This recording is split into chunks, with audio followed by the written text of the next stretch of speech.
the Israelis are not looking for a democratic Iran. I think they're just using this, Reza Pahlavi and that movement to give a degree of legitimacy for what they're trying to do. They're not, I mean, would they be happy to have like a complete stooge in power that they would be in control over? Probably, but they would probably also recognize that that is not a sustainable situation. That entity would fall at some point.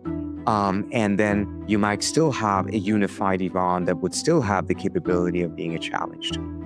What you want instead is not regime change, but regime collapse. The collapse of the state as a whole.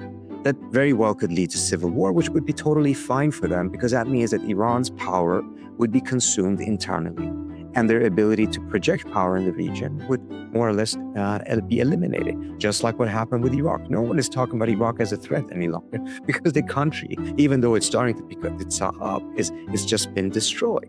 Same thing with Syria. The first thing the Israelis did as soon as Assad fell, they went in and they bombed everything they could militarily to make sure that whatever government would come in place of Assad would not be able to pose a challenge to Israel's dominance. And right now, we're seeing clear efforts in which they have also tried to destabilize Syria and make sure that the government would never be in control of the country as a whole, while they have annexed larger parts of Syria. The same thing is for Iran.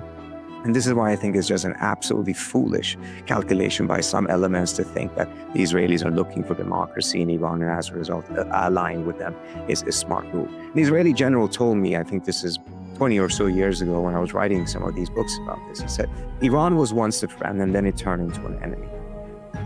It is now an enemy, and it can once again turn into a friend, but it can once again after that turn into an enemy. As a result, we can no longer afford to have a strong Iran. We need to make sure that Iran is weak so that we are not affected by whether they are antagonistic or friendly towards Israel.